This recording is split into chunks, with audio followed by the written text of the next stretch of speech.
Convidamos também o senhor Antônio Mendes Patriota, diretor jurídico e de defesa profissional da FENAFISCO. Convidamos também para compor a mesa o senhor Otarci Nunes, presidente do Sinfat de Mato Grosso. Esta apresentação tem como tema a incompatibilidade da advocacia privada para os ocupantes de cargos ou funções que tenham competência de lançamento, fiscalização e arrecadação de tributos e contribuições para fiscais. O autor da monografia, senhor Nabil da Silva Ibrahim, filiado ao Sindifisco do Acre, Sindicato do Fisco Estadual do Acre, e nesse momento convidamos a estar aqui conosco compondo a mesa. O senhor Nabil da Silva Ibrahim é natural de Rio Branco, no estado do Acre, tem como graduação bacharel em Ciências Econômicas, 98, bacharel em Matemática, 2004, e bacharel em Direito, 2010, todos pela Universidade Federal do Acre. Pós-graduação em Auditoria Fiscal e Tributária, em 2007, pela Universidade Cândido Mendes. Suas experiências profissionais, diversas atividades envolvidas em bancos públicos e privados, Banco do Brasil e Bradesco, com formação técnica específica do sistema bancário, ocupando inclusive o cargo de gerência, facilitador do SEBRAE no programa de formação de empreendedores, membro da equipe técnica de trabalhos estatísticos da Secretaria de Planejamento do Estado do Acre, CEPLAN, jurado do Conselho de Sentença do Estado do Acre, estagiário de atividades extracurriculares na Defensoria Pública do Estado do Acre, auditor da Receita Estadual, empossado em 2002, membro atualmente do setor de inteligência fiscal da Cefaz do Acre e conselheiro do Conselho de Contribuintes do Estado do Acre. Nesse momento, passo a palavra ao senhor Nabil Ibrahim para estar fazendo a sua apresentação, que disporá do tempo de 30 minutos. Excelentíssimo senhor presidente, Sindifisco Acre, Gelson de Azeredo, meu colega de trabalho, que coordena a mesa da apresentação dos trabalhos monográficos, desse trabalho monográfico nessa manhã, em nome de quem eu cumprimento todos os demais colegas, autoridades presentes, convidados, em especial os colegas do Estado do Acre que acompanham nessa viagem longa, que foi comentada ontem. Eu já acho que não sou eu que moro longe, vocês que moram longe de mim. Então, foi o comentário do nosso mestre de cerimônia ontem. Não tem como começar essa apresentação de trabalho sem comentar o evento de ontem. Eu realmente, até hoje, não havia participado de algo tão bonito. E parabenizo o Fisco de Santa Catarina, todos os organizadores, que foi realmente um espetáculo maravilhoso. Bem, um pouco de dificuldade com o equipamento. O tema é a incompatibilidade da advocacia privada para os ocupantes de cargos ou função que tenham competência de lançamento, arrecadação ou fiscalização de tributos e contribuições para fiscais. Como é comum num trabalho de monografia que aborda um aspecto jurídico, o título coincide com o dispositivo legal. Esse é o dispositivo legal que vocês vão ver mais à frente.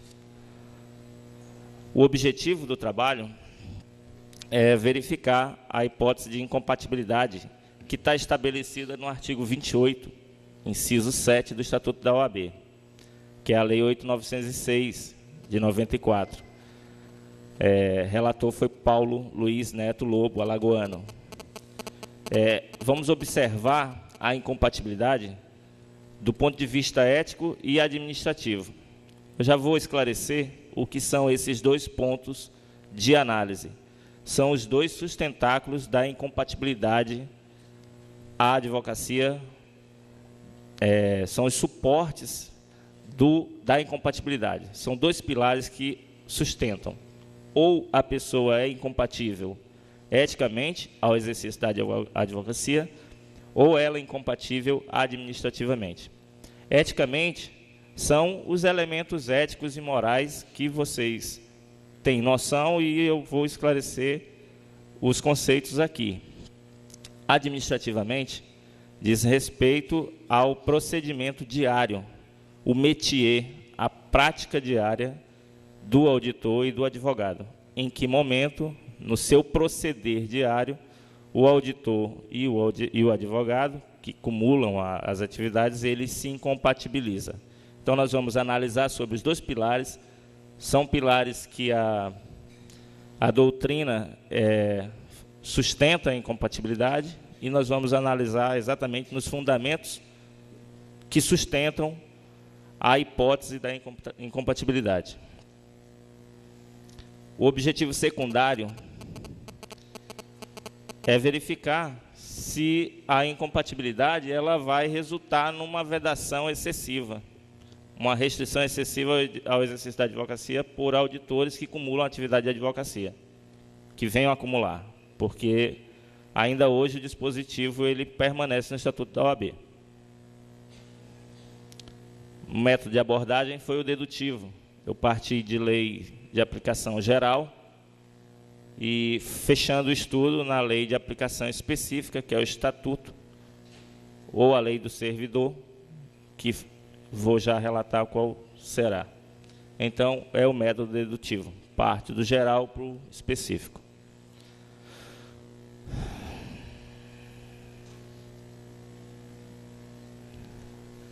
Antes de entrar na questão, eu vou destacar o que vem a ser, de maneira breve, o que vem a ser a teoria das incompatibilidades e dos impedimentos.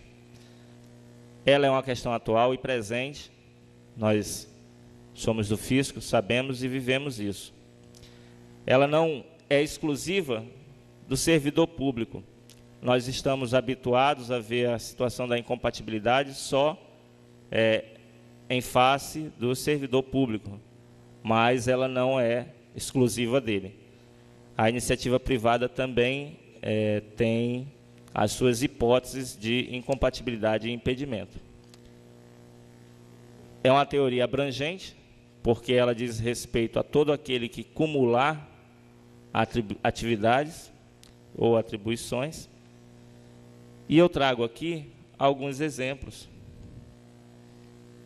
que são leves, de fácil interpretação, para que a gente possa, então, começar o trabalho.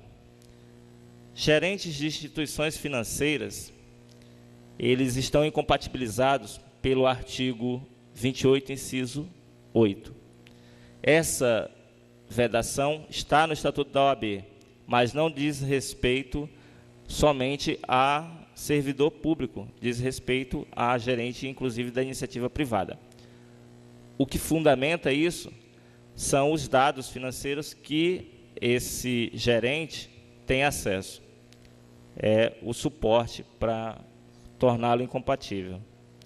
Os clérigos, talvez poucos tenham conhecimento, mas aqueles que têm acesso ou que obtêm informações em confessionários, eles são incompatíveis para exercer outras atividades as quais ele possa fazer uso nas quais ele possa fazer uso dessas informações.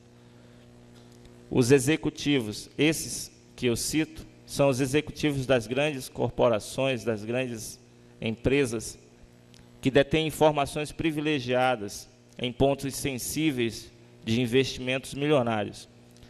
No contrato de trabalho deles, existem cláusulas que dizem que ele será incompatível para exercer atividades em cargos correlatos em empresas concorrentes, por um período de segurança, que eles chamam, varia 6 meses, 1 ano.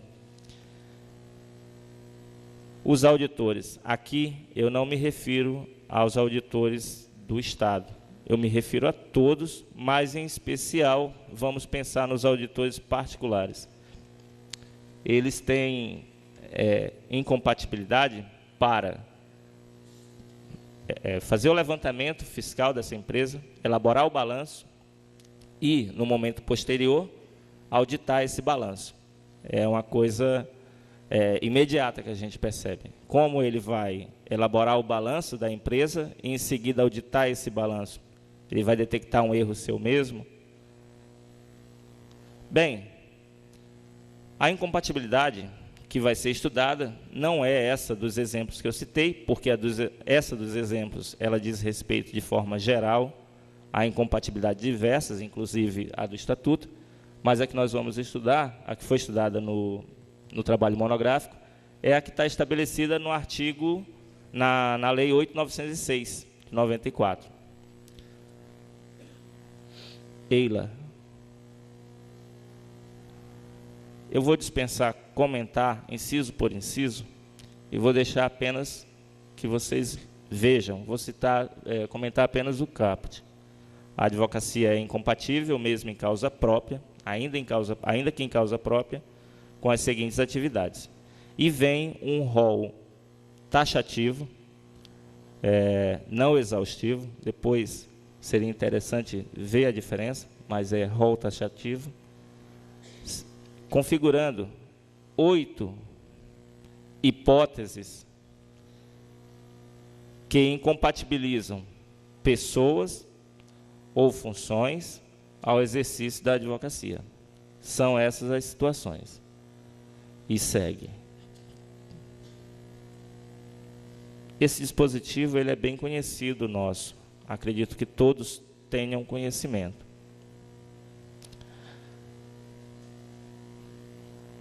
Mas, enfim, o que é a incompatibilidade e o que é o impedimento?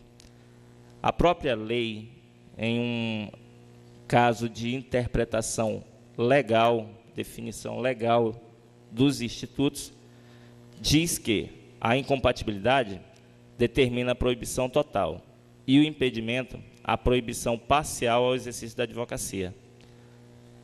Está no artigo 27 da Lei 8.906. Então, ele já esclareceu.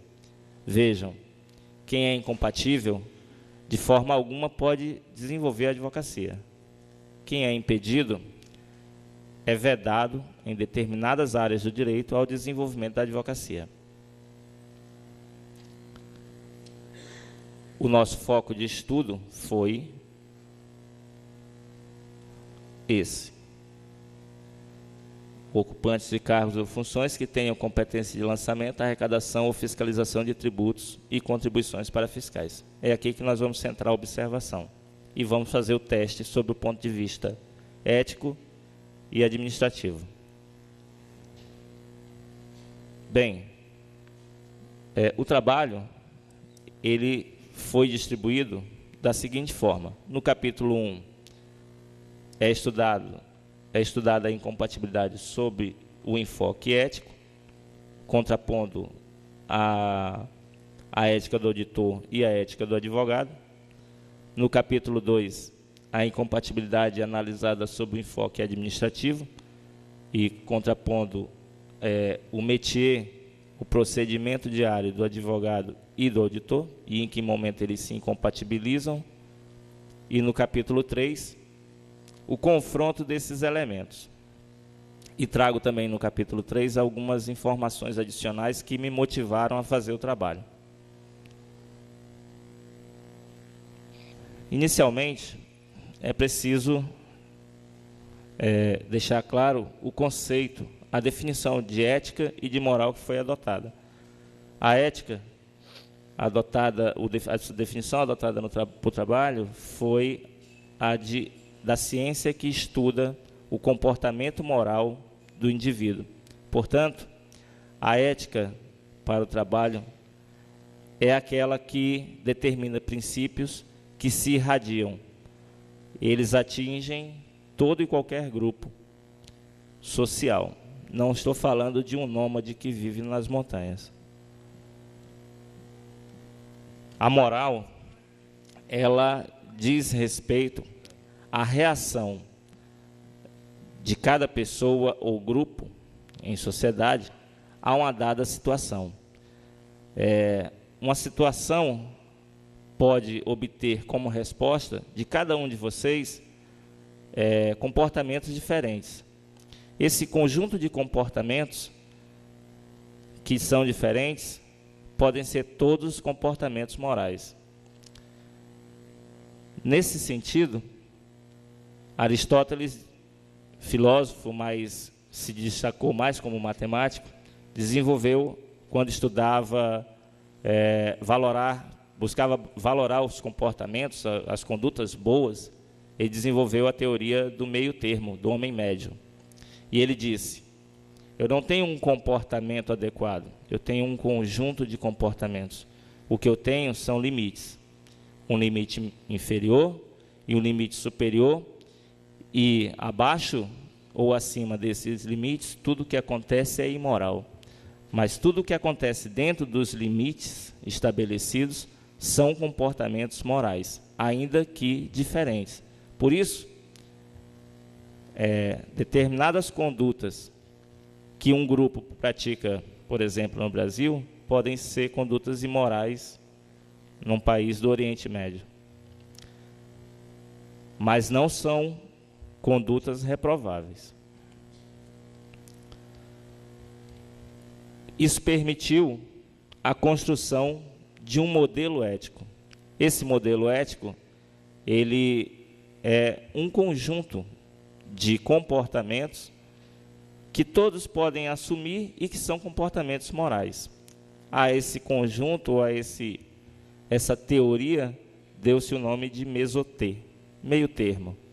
O homem deve agir sem extremos, ele não pode superar, ultrapassar os limites máximos e mínimos, senão ele incorre numa conduta imoral, mas tudo que ele praticar dentro desses limites é conduta moral aceitável, e reproduzida e estimulada pelo grupo para que ela seja reproduzida.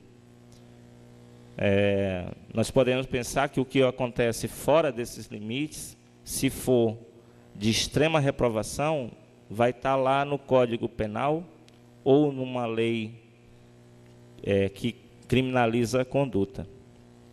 Se não, se for de uma reprovação mediana, pode estar num Código de Contravenção ou numa lei esparsa que tipifique aquela conduta como ilícita ou incorreta. Agora, na sequência da apresentação, eu vou fazer duas quebras na sequência. A primeira eu vou fazer agora. Eu estudava e observava na internet o site do Fisco de Santa Catarina, vi que eles estão produzindo um código de ética. Eles têm um conselho, se eu não me engano, é a Corregedoria, eu não consegui descobrir. COSEF, depois os colegas me ajudam. Deve ser a Corregedoria da Secretaria da Fazenda do Estado de Santa Catarina, que montou uma comissão e eles estão elaborando o código de ética. E agora eu volto à sequência da apresentação. Esse código de ética, ele estabelece normas éticas, mas não tem força normativa. O código de ética, em regra, ele não tem poder coercitivo. Não há como eu criar um código de ética que impõe obrigatoriamente que você tenha aquela reação a uma dada situação. Se isso acontecer, não é um código de ética, é um código legal, é um código de lei. O código de ética, ele não tem essa característica, mas os entes federados conseguiram resolver essa carência normativa. Colegas de Santa Catarina devem enfrentar esse problema. O código de ética que vão elaborar não vai ter força normativa, mas os dispositivos que vinculam o servidor podem dar a força normativa que o Código de Ética carece. De que forma? Ou o regime jurídico único. Eu recebi a informação, é a Corregedoria da Secretaria da Fazenda. Eu suspeitei que fosse isso. Usei o sistema de inteligência, mas... Bem... então, o Código de Ética, ele carece dessa força normativa que foi suprida pelos regimes que ligam o servidor ao ente. O regime jurídico dos servidores ou ainda um decreto. que é o caso da Receita Federal. Então, o problema foi solucionado. Significa dizer que, a partir da construção do Código de Ética e da previsão nos regimes jurídicos únicos, ou por meio de um decreto, que é o que tem sido praticado, o servidor público deve obedecer os preceitos do Código de Ética, né? Nós já sabemos agora, estamos situados sobre Código de Ética, sobre ética e moral, enfim. E a ética do advogado e a ética do servidor público que tem a função de lançar, fiscalizar e arrecadar tributos. Tanto a ética do advogado quanto a ética do servidor público, elas buscam um fim, um mesmo fim, que é uma conduta ilibada, uma conduta aprovada por todos. Você deve ter um procedimento adequado, tanto dentro do órgão público, o qual representa, como na sociedade da qual faz parte e na sua vida privada. Esse é o objetivo do Código de Ética do Servidor e é o objetivo do Código de Ética do Estatuto da OAB. Nesse sentido, nós podemos dizer que tanto a ética do servidor, que tem essas atribuições, quanto a ética do advogado, eles caminham não em sentido de choque, de conflito. Eles caminham lado a lado na construção de um indivíduo, no controle da conduta de um indivíduo. Então, sob o ponto de vista ético, há incompatibilidade entre o que se espera de conduta moral de um advogado e de um auditor. O que se pode dizer é que o comportamento moral que um auditor assume em relação ao direito tributário entra em choque com o comportamento moral que ele assume enquanto advogado no campo do direito tributário. Nas demais áreas do direito, não há comportamento moral que eu assuma enquanto auditor que sofra qualquer influência do meu entendimento moral enquanto advogado. O que eu peço agora é que nós lembremos da definição de incompatibilidade. Incompatível é aquele que é vedado absolutamente. Impedido é parcial. E, sob o ponto de vista ético, a vedação diz respeito somente aos valores morais que a pessoa que cumula os cargos possui no campo do direito tributário. Nas demais áreas do direito, a incompatibilidade não se verifica, ela não se sustenta. Então, nós podemos pensar assim. Aqui eu tenho a hipótese de incompatibilidade, estabelecida no inciso 7, e o primeiro pilar, que é o pilar ético, eles sustentam a incompatibilidade com justificativa de impedimento. Isso é importante para perceber que, do ponto de vista da ética, nós temos uma incompatibilidade sustentada por um impedimento. E do ponto de vista administrativo? Do ponto de vista administrativo, nós vamos olhar os procedimentos diários praticados pelo advogado e auditor. O auditor, ele está vinculado por leis. Eu citei aqui, e foi objeto do estudo, a Lei 10.593 e a Lei 8.112 de 90. É a lei do auditor da Receita Federal e a lei que disciplina o regime jurídico único dos servidores civis, autárquicos, fundacionais da União. O interessante, e mais à frente eu vou afirmar, mais uma vez isso que eu vou dizer agora, é que a lei que disciplina que cria a carreira de auditor da Receita e que vincula o servidor da Receita Federal, ela tem dispositivos legais que os demais entes federados repetiram, porque é o espírito da lei. E os demais entes, eles, de forma em sintonia, em sincronismo, eles repetiram os dispositivos. O espírito dessa lei é o mesmo. Isso me permitiu fazer um estudo de abrangência nacional, que era o objetivo mesmo. Do contrário, eu teria que estudar a incompatibilidade em cada uma das legislações dos entes federados, em cada um dos 5.000 e alguma coisa municípios, sem esquecer da União. E o advogado? O advogado, ele segue o que diz o Estatuto, a Lei 8.906. E o artigo 2º diz: o advogado é indispensável à administração da justiça. E parágrafo 1º, no seu ministério privado, o advogado presta serviço público e exerce função social. Vejam, com isso, o advogado é um servidor da sociedade.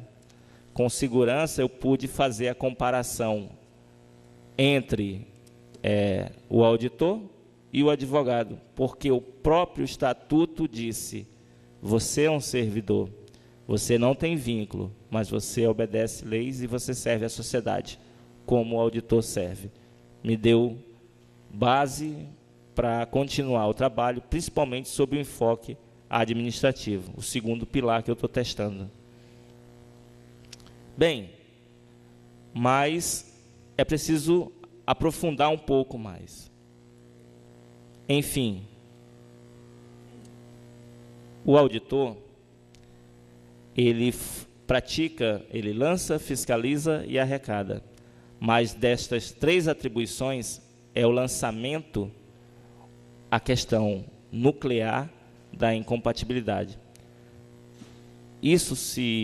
Essa conclusão ela é obtida do contraponto entre 2 artigos do próprio CTN, o artigo 7º e o 142.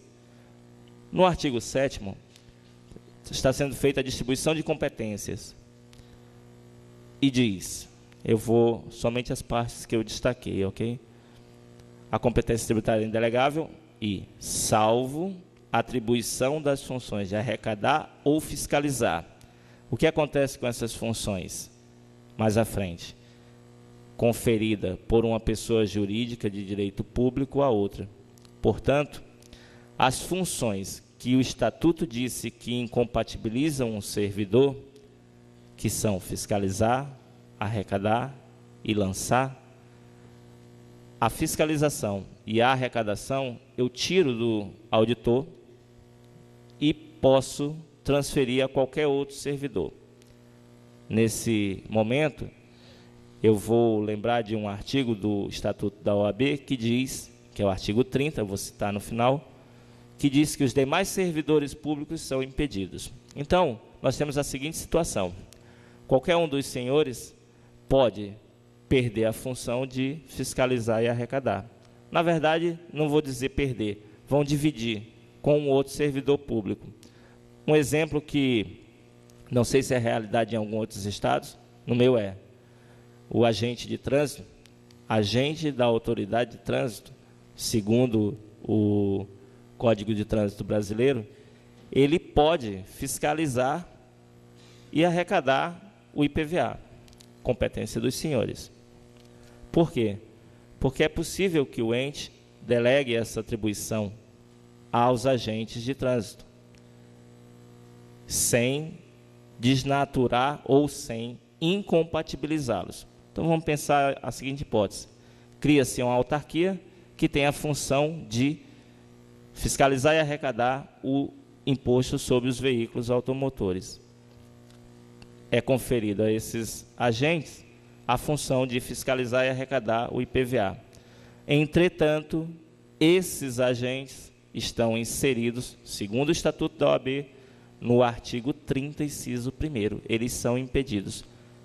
Isso evidencia que a função de fiscalizar e arrecadar, elas não são o ponto-chave da incompatibilidade. É no lançamento que nós devemos focar a atenção e entender o que é o lançamento, e esse lançamento é quem vai dizer que a pessoa está incompatível. O lançamento está lá no artigo 142 do próprio CTN. Mais uma vez, eu vou me deter ao destaque. Pelo lançamento, assim entendido, o procedimento administrativo tendente a verificar a ocorrência do fato gerador da obrigação correspondente. Então, é o procedimento administrativo. E o que ele faz? Determinar a matéria tributável, calcular o montante do tributo devido, identificar o sujeito passivo e, sendo o caso, propor a aplicação da penalidade cabível. Isso é o lançamento. O parágrafo primeiro, o parágrafo único, ele pacifica a questão. A atividade administrativa de lançamento é vinculada e obrigatória. Então, nós estamos falando sobre o ponto de vista administrativo.